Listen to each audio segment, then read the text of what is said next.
warahmatullahi wabarakatuh. Puji syukur kita panjatkan pada Allah Subhanahu wa taala sehingga kelompok kami dapat menyelesaikan laporan keuangan Laloli Laundry selama 2 bulan ini dengan lancar dan tepat waktu. Kemudian kita ucapkan terima kasih juga pada Ibu Raini Prasetyawati yang telah membimbing kami selama proses OJT berlangsung. Kemudian yang pertama kita perkenalkan, saya Luciana Rizky nomor absen 21, saya Nabila Syukur nomor absen 25, saya Marcella Olivia nomor absen 23, saya Mei Faifa absen 24, saya Marcella Fajar nomor absen 22, saya Muhammad Arifin nomor 25. Selanjutnya kita akan mempresentasikan hasil laporan selama kami OJT di Laloli Laundry. Yang A, profil umum perusahaan Laloli Laundry Kilauan. Laloli Laundry Kilauan didirikan pada tahun 2017 yang berlokasi di Desa PP RT 2 RW 9 Gedongan Colomadu Karanganyar. Laloli Laundry Kilauan adalah perusahaan yang bergerak pada jasa laundry atau jasa mencuci pakaian. Gaya hidup pada zaman sekarang yang serba praktis atau serba instan menjadikan orang tidak mau lagi ambil pusing atau tidak mau ribet, apalagi perihal urusan mencuci pakaian kotor. Bermula dari pemilik Laloli Laundry, Tuan Sarmadi dan istrinya, Nyonya Warsiti, mempunyai keinginan untuk membuka lapangan usaha yang memiliki prospek yang cerah dan menjanjikan. Sebab itu, mereka memutuskan untuk membuka bisnis laundry kilauan yang lebih praktis dan akan semakin dibutuhkan mengingat gaya hidup pada zaman sekarang, masyarakat yang serba instan dan serba praktis. Kemudian B, alur pencatatan atau analisis proses keuangan. 1. Proses penjualan jasa. Untuk pertama kali atau yang pertama, karyawan akan menerima pakaian kotor dari pelanggan. Kemudian pakaian kotor itu ditimbang untuk menentukan harga per kilo. Untuk menentukan harga per kilonya untuk di laundry atau dicuci. Kemudian pada proses pencucian, karyawan memilah baju atau pakaian sesuai dengan warna agar warna yang cerah tidak kelunturan dari warna yang gelap, sehingga kualitas pakaian tidak rusak. Kemudian untuk proses pencucian, setiap 1 kali pencucian hanya untuk 1 nota atau 1 pelanggan, agar tidak terjadi kekeliruan atau pakaian pelanggan tidak tercampur. Setelah dicuci, karyawan menjemur pakaian di bawah sinar matahari agar cepat kering, sehingga setelah kering pakaian tersebut akan disetrika dan diberi parfum, lalu di packing dan diberi nota pelanggan. Pada saat proses penjemuran tadi, setiap pakaian yang dijemur akan diberi pembatas agar pakaian pelanggan tidak tertukar. 3. Proses pencatatan akuntansi terdiri dari identifikasi dan analisis transaksi atau penggolongan. Akuntan harus mengidentifikasi transaksi sehingga dapat dicatat dengan benar. Setelah mengidentifikasi, lalu menentukan pengaruhnya terhadap posisi keuangan untuk memudahkan menggunakan persamaan matematis, yaitu aktiva sama dengan kewajiban ditambah ekuitas. 2. Proses pembelian perlengkapan laundry. Alur pembelian ini meliputi permintaan barang atau material request, terdiri dari parfum, pemutih, deterjen, pelembut, plastik, dan isolasi atau lakban. Lalu pemesanan pembelian atau purchase order, dan penerimaan pembayaran barang. Pencatatan transaksi ke jurnal. Setelah transaksi dianalisis, kemudian dicatat dalam buku jurnal. Catatlah seluruh transaksi keuangan secara detail pada jurnal umum berdasarkan data-data yang dikumpulkan agar memudahkan Anda pada tahap-tahap selanjutnya. Lalu posting ke buku besar.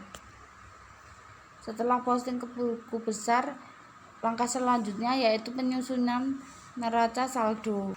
4. Penyusunan neraca saldo. Neraca saldo adalah daftar saldo rekening-rekening buku besar pada periode tertentu.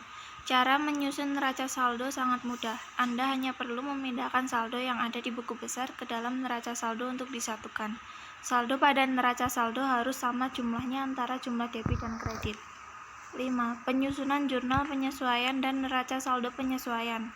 Jika pada akhir periode akuntansi terdapat transaksi yang belum dicatat, ada transaksi yang salah atau perlu disesuaikan, maka dicatat dalam jurnal penyesuaian. Penyesuaian umumnya dilakukan secara periodik, biasanya saat laporan akan disusun. Kemudian, Anda juga harus membuat neraca saldo kedua dengan cara memindahkan saldo yang telah disesuaikan pada buku besar ke dalam neraca saldo yang baru. 6. Neraca lajur. Penyusunan neraca lajur akan mengacu pada neraca saldo dan jurnal penyesuaian. Apabila keduanya sudah dibuat, maka penyusunan neraca lajur bisa dilakukan sangat mudah. Neraca lajur akan memberikan informasi dalam bentuk laporan laba rugi dan neraca. Keduanya itu akan menjadi dasar dalam pembuatan laporan keuangan. 7. Penyusunan laporan keuangan. Langkah selanjutnya yakni menyusun laporan keuangan. Berdasarkan informasi pada neraca saldo setelah penyesuaian, tahap selanjutnya yaitu menyusun laporan keuangan. Laporan keuangan yang disusun seperti A. Laporan laba rugi, B. Laporan perubahan modal, C. Neraca, D. Laporan arus kas. B. Data awal perusahaan. 1. Daftar akun.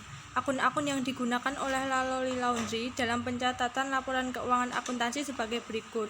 Nomor akun 111 untuk kas, 112 untuk piutang, 115 untuk perlengkapan, 116 untuk uang muka pelanggan, 121 untuk peralatan, 122 untuk akumulasi penyusutan peralatan, 212 untuk hutang gaji, 213 untuk hutang air, listrik, dan telepon, 311 untuk modal, 312 untuk prive, 411 untuk pendapatan jasa, 513 untuk beban gaji, 514 untuk beban air, listrik, dan telepon, 515 untuk beban perlengkapan, dan 516 untuk beban penyusutan peralatan. Berikut ini merupakan neraca awal Laloli Laundry berupa neraca saldo per 28 Februari 2021. 3. Daftar pelanggan. 1. Ibu Cici, 2. Ibu Ivana, 3. Ibu Ani, 4. Ibu Cindra, 5. Ibu Valen, 6. Ibu Niken, 7. Ibu Teni, 8. Ibu Siti, 9. Ibu Eni, dan masih banyak nama-nama pelanggan yang lain. 4.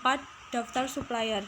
Berikut daftar supplier yang menyediakan semua perlengkapan yang dibutuhkan oleh Laloli Laundry. 1. SRC Heru atau Nataya, 2. SRC Arda, 3. Toko Delta, 4. Cahaya Plastik, 4. Cahaya Plastik, dan 5. Vanessa Parfum. B. Data transaksi. 1. Transaksi pembelian sebagai berikut. 2. Data penyesuaian. 1. Perlengkapan pada neraca saldo awal bulan Maret 2021 sebesar Rp2.000.000. Sedangkan pada tanggal 31 Maret 2021 perlengkapan yang tersisa sebesar Rp500.000. Yang kedua, beban gaji yang masih harus dibayar bulan ini sebesar Rp360.000. Yang ketiga, pada akhir Maret 2021, Laloli Laundry belum membayar tagihan listrik dan air sebesar Rp250.000. Yang keempat, peralatan yang diperoleh dengan harga 4 juta disusutkan selama 1 tahun sebesar Rp1 juta. C. Penginputan transaksi. 1. Transaksi penjualan.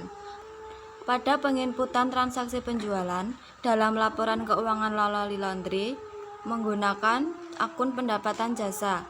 Karena Lalali Laundry adalah perusahaan yang menjual jasa cuci dan setrika pakaian, maka dalam penginputan transaksi penjualan akun yang digunakan selain pendapatan jasa adalah piutang kas, piutang usaha, kas, dan uang muka pelanggan. Contoh transaksi piutang pada kas sebesar Rp175.600. Transaksi pembelian. Pada penginputan transaksi pembelian diambil dari transaksi pembelian. Transaksi pembelian pada Lalali Laundry isinya antara lain pembelian perlengkapan dan pembelian peralatan yang dibutuhkan oleh laundry. Contoh penginputan transaksi pembelian perlengkapan pada transaksi tanggal 1 Maret 2021 yaitu kas pada perlengkapan sebesar 129.000. Kesimpulan yang dapat diambil setelah kami menyelesaikan laporan hasil OJT atau on the job training adalah: 1. Lalali Laundry belum menerapkan pencatatan akuntansi keuangan sehingga laporan keuangan belum tersaji dengan baik. 2. Mendapat pengetahuan terkait dalam dunia kerja. 3. Menambah wawasan yang kami dapatkan dalam membuat pembukuan siklus akuntansi perusahaan. 4. Mendapatkan pengalaman dalam dunia kerja. 5. Selama kegiatan OJT, kami bisa menumbuhkan rasa kerjasama antar anggota. Saran yang dapat kami berikan kepada perusahaan dari hasil selama kami melaksanakan OJT adalah agar perusahaan dapat melengkapi kekurangan yang ada, yaitu tidak adanya laporan keuangan sebelumnya. Sebaiknya Lalali Laundry memulai untuk menggunakan pendataan untuk semua operasional yang ada sehingga dapat menyajikan laporan keuangan dengan baik. Sekian presentasi dari kelompok kami, kemudian kami akan menjawab pertanyaan-pertanyaan yang diberikan oleh pembimbing kami, yaitu Ibu Raini Prasetya. Jasa laundry sangat bergantung terhadap panas matahari. Apa yang dilakukan Lalali Laundry saat musim penghujan datang, yang mana hujan berkepanjangan dan panas matahari sangat terbatas? Jawabannya, saat musim penghujan datang, Lalali Laundry akan menjemur atau mengeringkan pakaian di dalam rumah. Pakaian tersebut diberi jarak antar pakaian sehingga bisa dengan mudah mendapatkan udara dan cepat kering. 2. Jelaskan sistem operasional yang diterapkan Lalali Laundry. Jawabannya, prosedur operasional Lalali Laundry terdiri dari penerimaan order, pembuatan label, proses pencucian, dan penyerahan order kepada pelanggan. A. Penerimaan order. Dalam menerima order, Lalali Laundry melakukan langkah-langkah seperti berikut. 1. Orderan pelanggan langsung ditimbang dan dibuatkan nota penerimaan order. 2. Jika baju kotor yang dibawa konsumen menggunakan kantong plastik, langsung diikat agar tidak tumpah. B. Pembuatan label. Label adalah tanda untuk pakaian yang akan dicuci. Lalali Laundry menggunakan nota untuk menandai kantong tersebut. Nota tersebut diberi nama dan alamat pelanggan lalu ditempel di plastik. C. Proses pencucian. Ada beberapa tahap pencucian di Lalali Laundry, yaitu tahap pengumpulan, pemilahan, pencucian, pengeringan, dan pengepakan atau finishing. 1. Tahap pengumpulan. Order cucian tidak boleh tertukar satu sama lain, sehingga pakaian dipisahkan antara yang belum dicuci dengan yang sudah dicuci. 2. Tahap pemilahan. Kain yang berwarna putih harus dipisahkan dari kain berwarna untuk menghindari lunturnya pakaian berwarna ke pakaian putih. Tahap pencucian. Pakaian dimasukkan ke dalam mesin cuci dengan menerapkan satu nota sama dengan satu mesin cuci. Tahap pengeringan. Pakaian dijemur dengan menggunakan bantuan sinar matahari. Setelah kering, pakaian tersebut dapat langsung disetrika lalu dikemas. Tahap pengemasan. Pakaian ditumpuk kurang lebih 17 baju atau pakaian per plastik, lalu disemprot dengan parfum, kemudian dimasukkan ke dalam plastik dan ditempel di nota. Marcella Fajar nomor absen 22. Pertanyaan nomor 1. Jelaskan tentang penggolongan akun dalam akuntansi dan akun apa saja yang dipakai dalam pengerjaan spreadsheet Laloli Laundry. Jawabannya yaitu penggolongan akun dalam akuntansi dibagi menjadi dua, yaitu akun real atau tetap dan akun nominal atau akun sementara. Yang pertama akun real atau akun tetap, yaitu akun yang dilaporkan dalam neraca. Saldo akun terbawa dari satu periode ke periode berikutnya. Akun real juga dibagi menjadi 3 kelompok, yaitu harta, kewajiban, dan modal. Yang pertama yaitu harta atau aktiva, yaitu sumber ekonomis yang juga meliputi biaya-biaya yang terjadi akibat transaksi sebelumnya dan mempunyai manfaat pada masa yang akan datang. Kemudian kewajiban adalah pengorbanan ekonomis yang harus dilakukan oleh perusahaan pada masa yang akan datang sebagai akibat kegiatan usaha atau biaya-biaya yang harus masih dibayarkan. Kemudian yang ketiga modal. Modal adalah selisih antara harta dan kewajiban dan merupakan hak pemilik perusahaan atas bagian harta perusahaan. Kemudian yang selanjutnya yaitu akun nominal atau akun sementara. Merupakan akun yang disajikan dalam laporan laba rugi. Akun nominal dibagi menjadi 2 kelompok, yaitu pendapatan dan beban. Yang pertama akun beban adalah pengorbanan atau biaya yang terjadi selama melaksanakan kegiatan usaha untuk memperoleh pendapatan.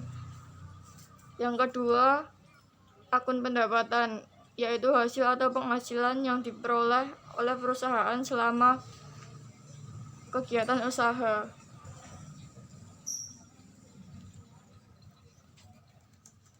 Akun-akun yang digunakan dalam Laloli Laundry.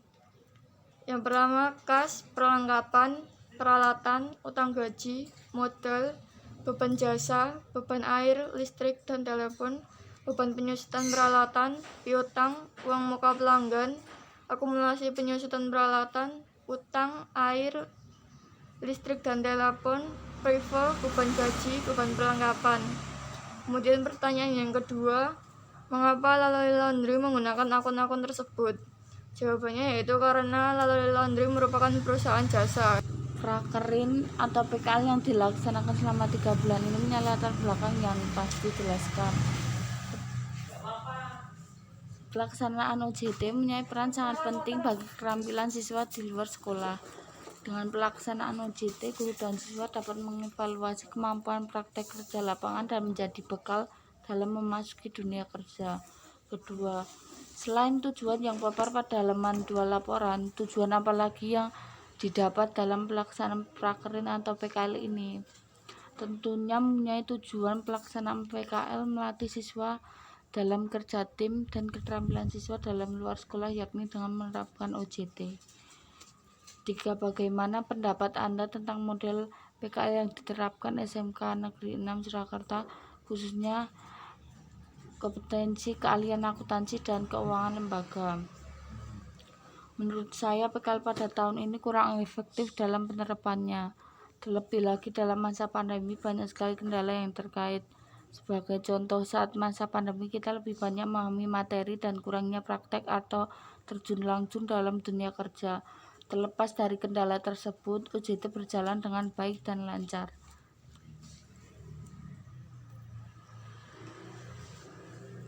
Pertanyaan keempat, jelaskan proses pengerjaan siklus akuntansi dari jurnal sampai dengan menghasilkan laporan keuangan yang dapat diterapkan dalam Laloli Laundry. Pertama-tama, kita mengidentifikasi transaksi dan merekapnya dalam 30 hari terakhir, lalu membagi akun-akun yang terkait dalam jurnal.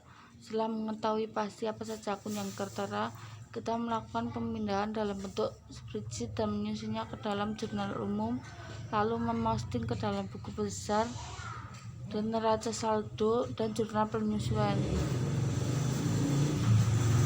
Pertanyaan kelima, kendala apa saja yang dihadapi kelompok Anda dalam prakerin? Kendala yang terkait seperti transportasi, jarak antar rumah siswa, dan akibat kurangnya pemahaman materi menyebabkan banyak waktu yang terbuang. Yang pertama, Apa pendapat Anda tentang aktiva sama dengan kewajiban plus ekuitas yang terdapat di halaman 5 laporan? Jawabannya, aktiva adalah semua sumber ekonomi atau nilai suatu kekayaan oleh suatu entitas tertentu dengan harapan memberikan manfaat ekonomi dan sosial yang dapat diukur dengan satuan uang. Singkatnya, adalah semua hak yang dapat digunakan dalam operasional perusahaan. Lalu kewajiban adalah hutang suatu perusahaan yang muncul karena transaksi pada waktu yang lalu dan harus dibayar dengan kas, barang atau jasa di masa depan. Ekuitas adalah tuntutan atau bagian hak pemilik terhadap aktiva perusahaan, yaitu selisih antara aktiva dan kewajiban perusahaan. Dalam arti sempit, ekuitas merupakan nilai jual dari perusahaan tersebut. Pertanyaan kedua, bagaimana Laloli Laundry mengatasi komplain dari pelanggan? Jawabannya adalah, pertama, melakukan minta maaf, lalu bertanya apa kesalahan yang telah dilakukan. Setelah mengetahui kesalahan yang dilakukan dalam pekerjaan, selanjutnya kita melakukan dengan lebih teliti dan hati-hati. 3. Jika terdapat barang laundry dari pelanggan yang hilang, maka apa yang akan dilakukan Laloli Laundry? Jelaskan. Pertama itu kita bertanya apakah ada pelanggan lain yang membawa barang yang hilang. Jika barang tidak ditemukan, maka kita harus mengganti barang yang hilang dengan barang yang sama atau mengganti dengan uang sebesar harga barang, dan kita harus mengikuti sesuai permintaan pelanggan. Saya Nabila Asifa, nomor absen 26, akan menjawab pertanyaan dari Bu Raini. Yang pertama, bagaimana pendapat Anda tentang latar belakang pelaksanaan prakerin atau PKL di SMKN 6 Surakarta? Pendapat saya tentang latar belakang PKL di SMKN 6 Surakarta sangat membantu para siswa. Karena dengan adanya PKL tersebut, para siswa mendapatkan pengalaman bekerja yang dapat dijadikan bekal saat terjun di dunia kerja nanti. Selain itu, pelaksanaan PKL di masa pandemi yang dilaksanakan secara daring meminimalisir tertularnya virus COVID-19. Yang kedua, bagaimana Laloli Laundry mengatasi masalah jika pada saat purchase order atau PO, barang yang dipesan tidak tersedia di supplier, padahal Laloli Laundry sudah kehabisan stok dan sangat membutuhkannya? Jawabannya adalah membeli barang pada supplier lain, karena Laloli Laundry memiliki beberapa supplier yang menyediakan perlengkapan dan peralatan yang dibutuhkan di Laloli Laundry. Jika pada supplier yang lain barang masih tidak tersedia, maka Laloli Laundry dapat membeli di toko yang menyediakan barang yang dibutuhkan. Kendala apa saja yang dihadapi Laloli Laundry dalam hal operasional perusahaan? Yang pertama adalah banyak pesaing, lalu saat musim hujan, pakaian keringnya menjadi lebih lama. Semakin banyak orang yang memiliki mesin cuci dan setrika sendiri, biaya perawatan mesin yang mahal, tagihan listrik yang tinggi, dan jika tiba-tiba terjadi mati listrik yang menyebabkan terhambatnya proses pengerjaan laundry.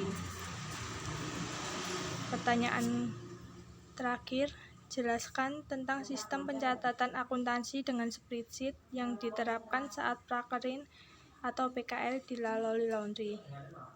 Jawabannya adalah, pada saat PKL di Laloli Laundry, sistem pencatatan akuntansi menggunakan aplikasi Microsoft Excel. Langkah pertama yang dilakukan adalah pencatatan daftar akun. Setelah itu dilakukan pencatatan transaksi yang terjadi selama bulan Maret. Kemudian transaksi dicatat ke dalam jurnal umum. Langkah selanjutnya adalah memposting transaksi ke dalam buku besar. Kemudian akun-akun yang perlu disesuaikan dicatat pada jurnal penyesuaian. Setelah itu dibuat neraca lajur. Langkah terakhir adalah pembuatan laporan keuangan yang terdiri dari laporan laba rugi, laporan perubahan ekuitas, neraca, dan laporan arus kas.